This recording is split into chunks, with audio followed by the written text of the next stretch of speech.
Giovani calciatori e calciatrici crescono, non soltanto tra allenamenti, vittorie e sconfitte sul campo, ma facendo anche qualche passo indietro nella storia, ricordando quanto sia bello godere in libertà dello sport più amato. Proprio per questo, in occasione della Giornata della Memoria, l'area di responsabilità sociale della LN di Veneto ha invitato le società ad una visita guidata al ghetto ebraico di Venezia e ad una delle sinagoghe.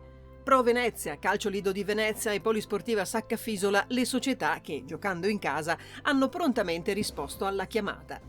Dopo essere stati al campo di concentramento di Verona, l'anno scorso siamo stati al cimitero, all'antico cimitero ebraico di Conegliano, e oggi siamo andati a fare una visita guidata al ghetto di Venezia.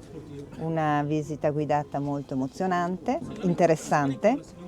E al termine della visita guidata sono state donate ai ragazzi presenti le figurine di Figurine Forever, una collezione di figurine celebrative di giocatori, dirigenti federali, presidenti di società di calcio che durante la Seconda Guerra Mondiale sono stati deportati.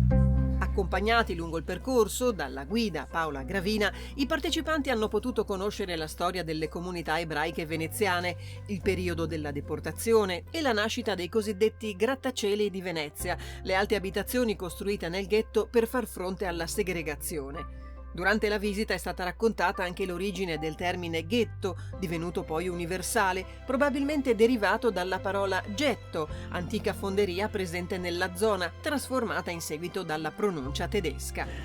Una giornata interessante nel segno della memoria, una memoria che come Lega Nazionale Dilettanti vogliamo alimentare tramite le nostre iniziative e tramite questo progetto che portiamo avanti ormai da 3 anni delle figurine della memoria.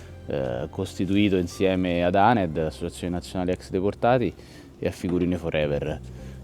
I testimoni diretti della Shoah e dell'Olocausto stanno venendo sempre meno per motivi biologici e quindi ognuno di noi deve fare la propria parte per ricordare. Io spero che questo possa servire a tutti, ma in particolare ai giovani, possa permettere loro di crescere con dei valori che siano diversi da quelli esclusivamente che lo sport, anche se positivamente, fa valere.